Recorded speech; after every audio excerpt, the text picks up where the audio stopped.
A'udzubillahi minasyaitonirrajim. Bismillahirrahmanirrahim. Assalamualaikum warahmatullahi wabarakatuh.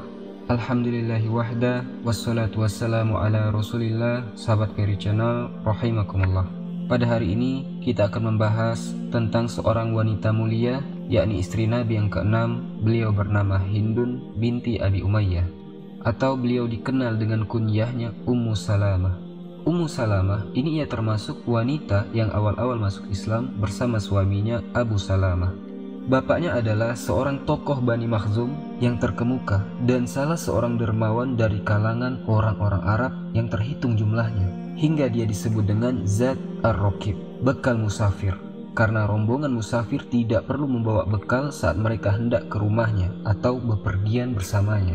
Suaminya adalah Abdullah bin Abdul Asad radhiyallahu anhu. Beliau adalah satu dari 10 orang angkatan Islam yang pertama, karena tidak ada yang masuk Islam sebelumnya kecuali Abu Bakar As-Siddiq radhiyallahu an dan beberapa orang yang jumlah mereka tidak melebihi jari jemari kedua tangan. Ikhwatal iman, nama asli Ummu Salamah adalah Hindun, akan tetapi dia dipanggil dengan kunyah Salamah. Kemudian kunyahnya ini menjadi lebih populer ketimbang nama aslinya.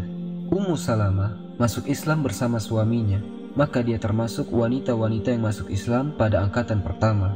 Maka begitu kabar tentang masuk Islamnya Ummu Salamah dan suaminya menyebar di kalangan kaum Quraisy, maka orang-orang Quraisy terkejut dan marah mereka. Mereka mulai mengerahkan siksaan mereka kepada keduanya, kepada Ummu Salamah dan Abu Salamah.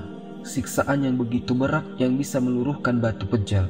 Namun keduanya tidak melemah dan tidak goyah sedikitpun, manakala tekanan terhadap keduanya semakin berat. Dan Rasulullah SAW mengizinkan kaum muslimin untuk hijrah ke bumi Habasyah.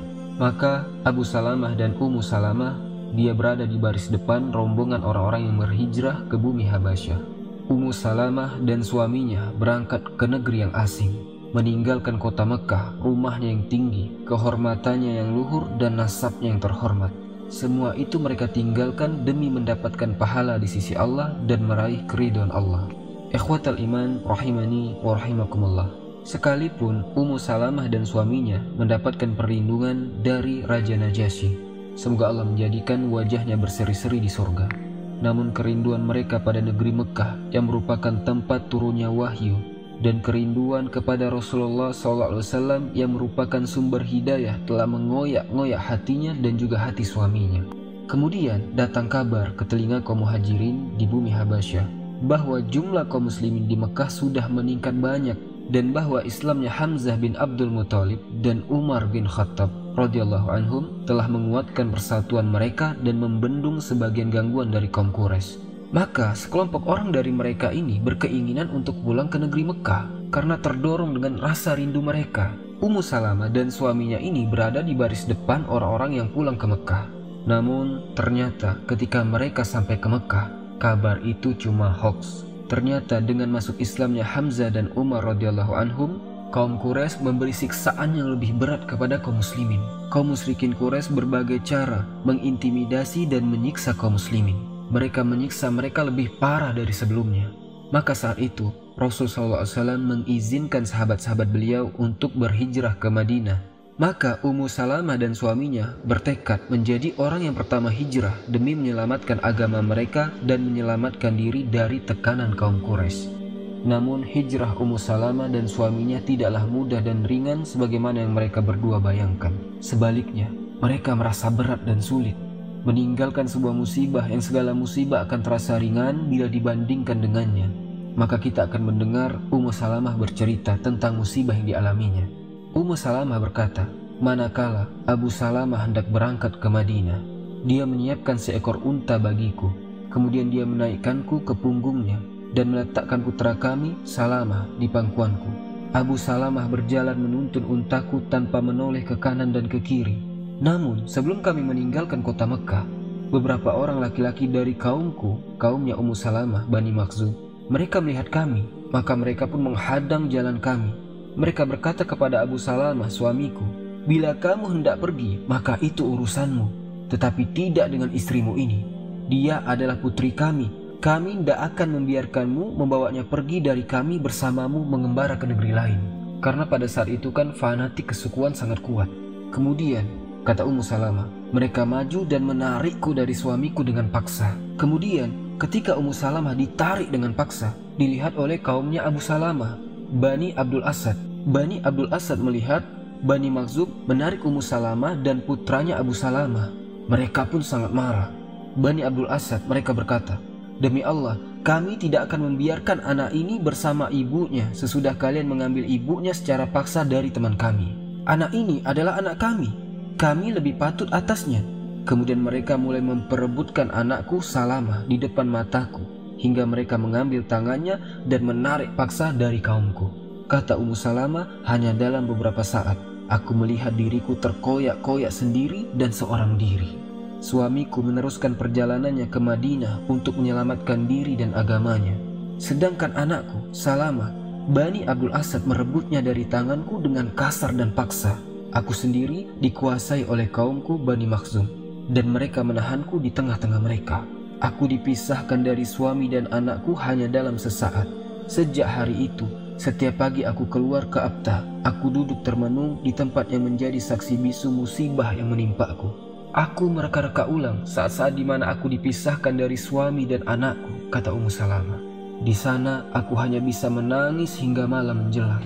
Keadaan ini berlangsung padaku selama setahun atau hampir setahun, hingga seorang laki-laki dari sepupu-sepupuku melewatiku.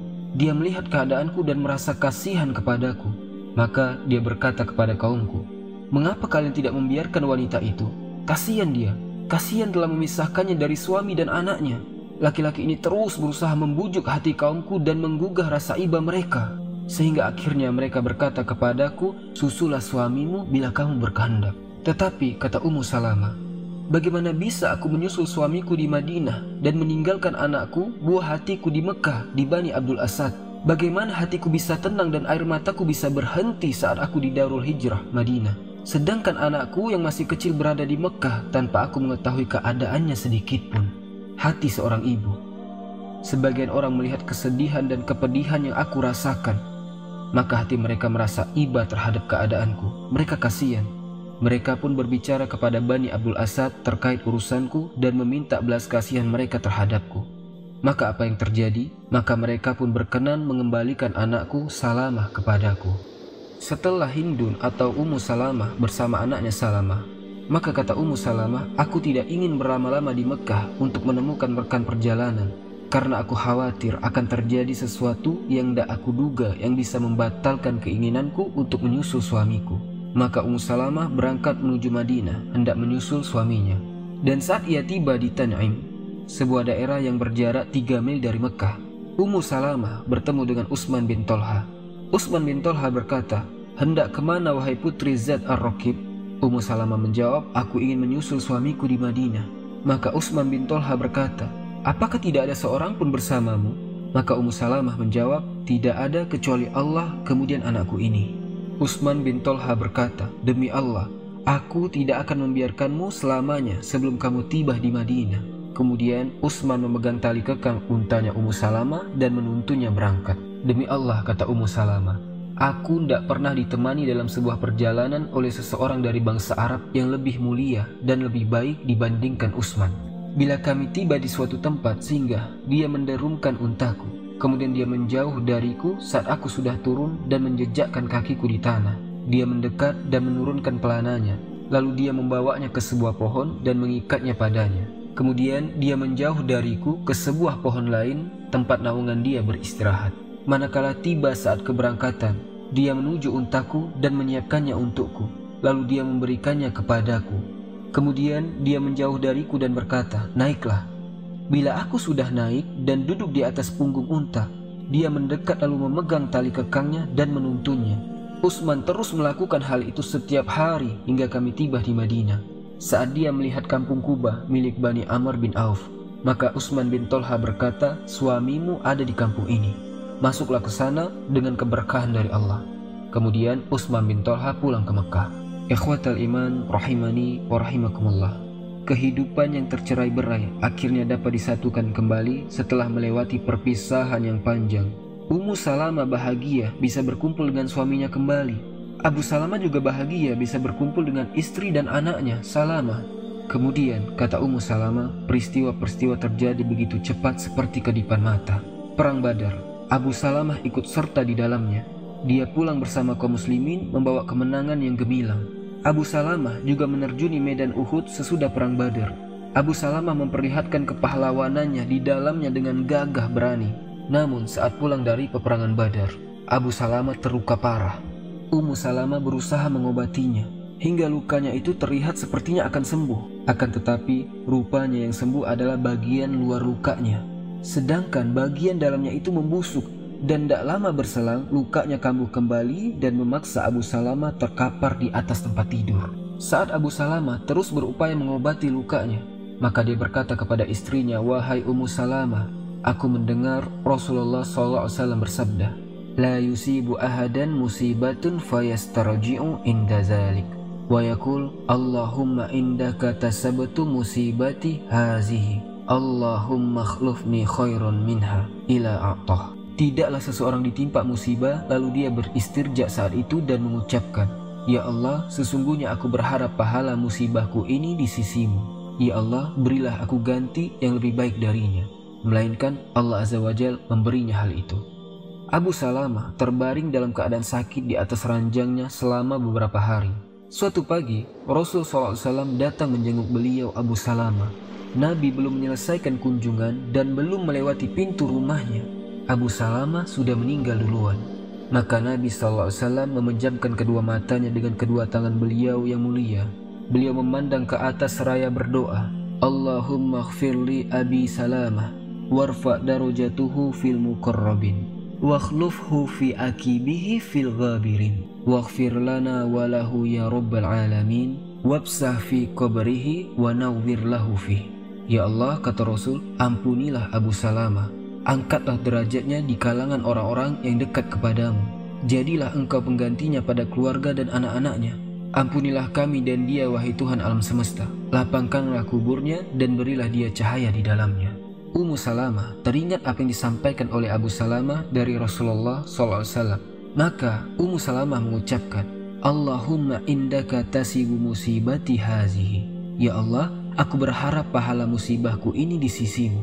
Namun jiwanya belum mantap untuk mengucapkan Allahumma khlufni khairan minha. Ya Allah, berilah aku ganti yang lebih baik darinya. Karena Ummu Salamah masih bertanya-tanya, siapa gerangan yang lebih baik daripada Abu Salamah? Namun itu hanya sesaat, karena akhirnya Ummu Salamah meneruskan doa tersebut. Ketika meninggal Abu Salamah, suaminya Ummu Salamah, kaum muslimin turut bersedih atas musibah yang menimpa Ummu Salamah. Mereka belum pernah bersedih seperti itu sebelumnya. Maka mereka memberinya nama Ayyim al-Arab, janda Arab. Karena saat itu di Madinah tidak ada seorang pun dari sanak kerabatnya kecuali anak-anaknya yang masih kecil seperti anak burung yang belum tumbuh bulunya. Kaum Muhajirin dan Ansor menyadari hak Ummu Salamah atas mereka. Begitu Ummu Salamah menyelesaikan masa berkabungnya atas wafatnya Abu Salamah, masa iddah. Lepas masa iddah, datanglah Abu Bakar As-Siddiq melamar Ummu Salamah. Namun Ummu Salamah belum berkenan menerima Abu Bakar. Kemudian datang Umar bin Khattab dan melamar Ummu Salamah. Ummu Salamah juga menolak Umar. Dia sangat mencintai suaminya, Abu Salamah. Bagi Ummu Salamah tidak ada laki-laki yang lebih baik dari Abu Salamah. Kemudian Rasulullah SAW datang melamarnya. Maka Ummu Salamah berkata kepada Rasulullah, "Wahai Rasulullah, sesungguhnya pada diriku ini terdapat 3 sifat.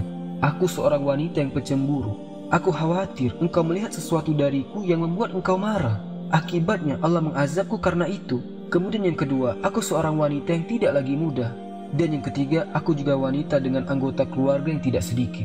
Maka Rasulullah SAW menjawab, "Apa yang kamu katakan tentang kecemburuanmu, wahai Ummu Salamah, maka aku berdoa kepada Allah agar menghilangkannya darimu. Dan apa yang kamu katakan tentang usiamu yang tidak lagi muda, maka aku pun telah ditimpa dengan apa yang telah menimpamu." Maksudnya sama-sama tua. "Maka apa yang engkau katakan bahwa anggota keluargamu besar, maka keluargamu adalah keluargaku," kata Rasul. Kemudian Rasulullah SAW menikahi Ummu Salamah.